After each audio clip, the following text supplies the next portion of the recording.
제가 뭐 한 3년 곁에서 뵀는데요. 항상 제가 놀라운 게 나이가 드셨는데도 컴퓨터를 많이 접하시고 그런 면도 참 보고 배울 점이라 생각하고 또 항상 공부를 하세요. 축산에 대해서 많이 연구도 하시고 책도 보시고 그러면서 그런 모습이 저는 항상 보기 좋았습니다.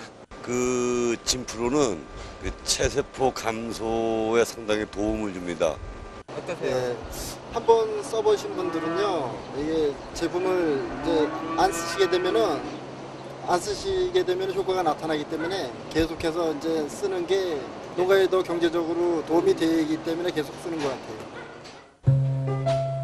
맛 좋고 영양도 많고 다이어트에 효과까지 있는 제품이 진열된다면 그야말로 불티나게 팔리겠죠.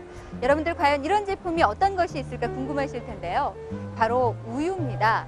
하지만 이렇게 영양이 만점이고 다이어트에 효과까지 있는 우유가 해마다 그 소비가 줄어들면서 낙농업을 하는 농가들이 큰 어려움에 직면해 있다고 하는데요.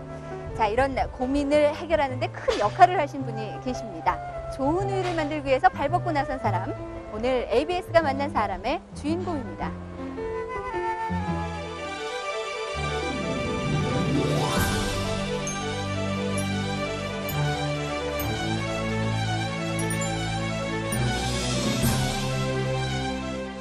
농협에서 이제 축산과장을 하다가 그때에 그 농협중앙회가 이 축산 쪽에 기구를 안 늘려주니까 축협중앙회를 별도로 만들게 됐어요. 그래서 새롭게 만든 축협중앙회는 내가 축산과장으로 하던 업무를 가지고 가서 축협중앙회가 된 겁니다. 물론 그 뒤에 다른 신용 업무도 플러스를 했겠지만은, 근데 나는 어떻게 하다 보니까 축협중앙회에 합류를 하지를 않게 됐어요. 그래서 이제 이 농협에 남아서 그 다음에 새롭게 맡아 한 일이 그 당시 11.29의 그 신군부가 정권을 잡으면서 구정치인들로부터 부정축제 재산을 많이 환수를 했습니다. 그래서 그 부정축제 환수한 재산을 어디다 쓸 거냐고 여러 가지 여론도 수집하던 중에 부정축제로 환수한 재산을 전부 농어민 후계자 육성 기금을 만들어서 그 사람들을 지원하는 사업을 하기로 했습니다. 근데 그 업무가 농협중앙회에서 그 기금을 만들고 관리하는 업무를 하라고 떨어진 거예요. 그래서 그때는 그 보석이라든지 이런 것들은 전부 공매를 통해서 팔아야 되기 때문에 그 공매 과정에는 뭐 TV가 굉장히 호기심 어린 중계도 많이 하고, 그래서 난 졸지에 아주 굉장히 그 매스컴에 각광받는 사람 노릇도 해드렸는데, 그렇게 그 업무를 하다 보니까 좀 역시 내가 전공을 축산을 했고 이렇게 하니까 좀 내 본래 업무를 좀 해야 되겠다는 생각이 다시 들게 되었어요. 근데 축협중앙회는 벌써 발족해서 나갔고, 그럼 어떻게 할 것이냐. 내가 이제까지 여러 가지 경험을 바탕으로 해서 좀 이런 회사를 만들어서 해보면 어떻게 하냐. 그런 생각 끝에 제가 86년 10월 10일 날이 우리 회사 창립 기념일인데, 그날 사업자 등록을 내고 이런 회사를 시작하게 됐습니다.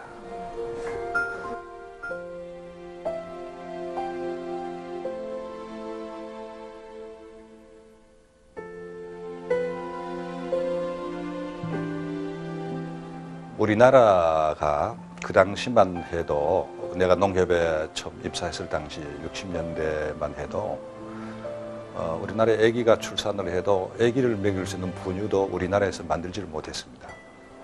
전부 일본에서 수입해서 먹이고요. 이렇게 했는데, 이 낙농이라는 것은 또 그뿐만 아니라 지금 그 우유는 인류가 먹는 식품 중에서는 아직까지 가장 완전한 식품, 영양소를 가장 골고루 갖추고 있는 식품이라고 그러지 않습니까?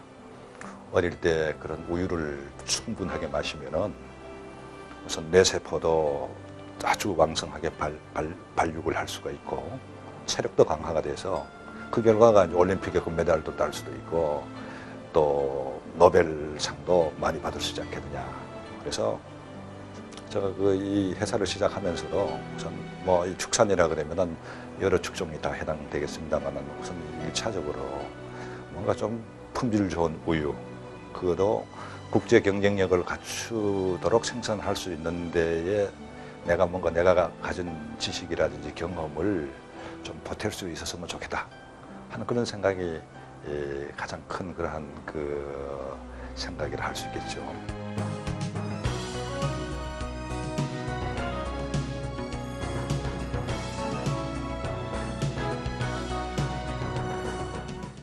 젖소는 그 생체 기관 중에 젖을 내는 비유기관, 유방이라든지 유선이라든지 하는 비유기관이 가장 발달된 동물이기 때문에 이쪽이 가장 사고가 나기 쉽습니다. 질병에 걸리기 쉽습니다. 그래서 유방에 주로 걸리는 질병 중에 하나가 유방염인데, 유방염은 그 유방 속으로 세균이 침입을 해서 일으키는 염증입니다.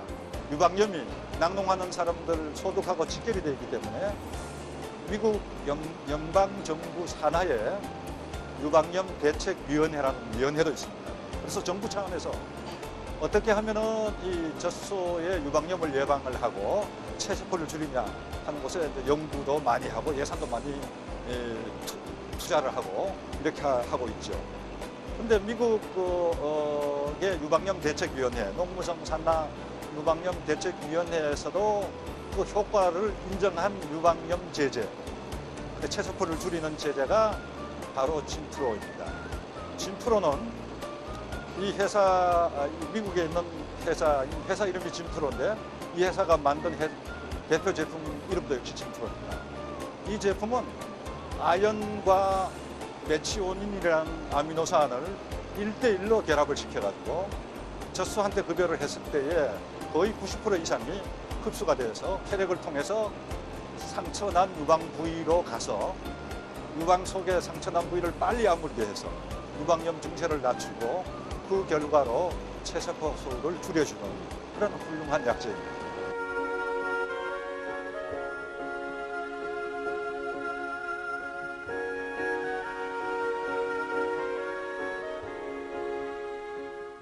우유 소비가 많이 줄면서 축산업계가 많이 어려워지지 않았습니까? 네. 이 문제에 대해서 참 많이 안타까움이 있을 것 같은데 네. 그 부분에 대해서 어떻게 생각하세요? 예, 참 그 부분은 저도 굉장히 안타깝게 생각합니다. 저도 지금 하는 업은 물론 제약업에 종사를 하고 있지만은 저도 축산하는 양축가라는 생각은 버린 적이 없습니다. 근데 그 우리나라의 연평균 국민 한 사람이 우유 마시는 양이 지금 50리터가 되질 않습니다. 미국은 얼마냐면 300리터입니다. 그리고 이 50리터, 우리나라 연평균 소비 수준 50리터도 최근 4, 5년간에 증가된 것이 하나도 없습니다. 그렇기 때문에 우리나라 전체의 젖소 사육 부수도 50만 두 수준에서 머무르고 있습니다. 그러나 최근에 각 목장마다 또 이 생산 기술은 발전을 해서 두수는 늘어나지 않았지만은 우유 생산하는 양은 많이 늘어났습니다. 그러다 보니까 우유가 최하가 돼서 지금 여러 가지 어려움을 당하고 있는데 참 그 점은 저도 마음 아프게 생각을 합니다. 그래서 우리가 미국 사람들이 300리터를 마신다 그러는데 우리나라 국민들이 우유를 50리터에서 1인당 100리터만 연간 마신다 그러면은 우리나라 젖소 마리수가 50만 두에서 100만 두로 늘어날 수가 있습니다. 2배 정도 늘릴 수 있다는 말씀이네요. 근데 지금 50만 두 가지고도 이렇게 우유가 체화되었다는 얘기를 우리가 해야 되니까 참 우리 현실이 참 안타까운데요. 2차 대전 때 영국의 처칠 수장이 아주 명언을 하신 게 있습니다. 그 말 국회에서 연설 중에 이런 얘기를 했는데 한 나라가 그 나라의 2세 국민들을 위해서 할 수 있는 가장 안전한 투자는 자라나는 어린이들한테 우유를 충분히 먹이는 것이다. 그런 얘기를 한 적이 있습니다. 그만큼 건강에 우유가 참 좋다. 예, 건강에도 좋을 뿐만 아니라 우유는 정말 이 세상에 있는 음식 중에서 가장 완벽한 음식이죠. 완전 식품이죠. 그래서 어릴 때 뇌세포의 왕성한 성장에 필요한 영양소가 우유 속에 다 들어가 있습니다. 이 얘기는 뭐냐면 이 어릴 때 우유를 먹이게 되면 육체적으로만 건강할 것이 아니라 뇌세포도 왕성하게 발육을 해서 또 이 지적 노동도 더 왕성하게 할 수 있는 그러한 인재를 길러낼 수 있다는 얘기도 되겠죠. 사실 요즘 뭐 낙농유구협회에서 여러 가지 홍보 활동 하잖아요. 우유를 네, 많이 먹자는 얘기를 하는데 소비자들에게 좀 우유의 장점들을 많이 홍보해서 네. 우유 소비를 늘려야 되겠다는 생각 선생님 네. 말씀을 들으면서 해보게 됩니다. 네.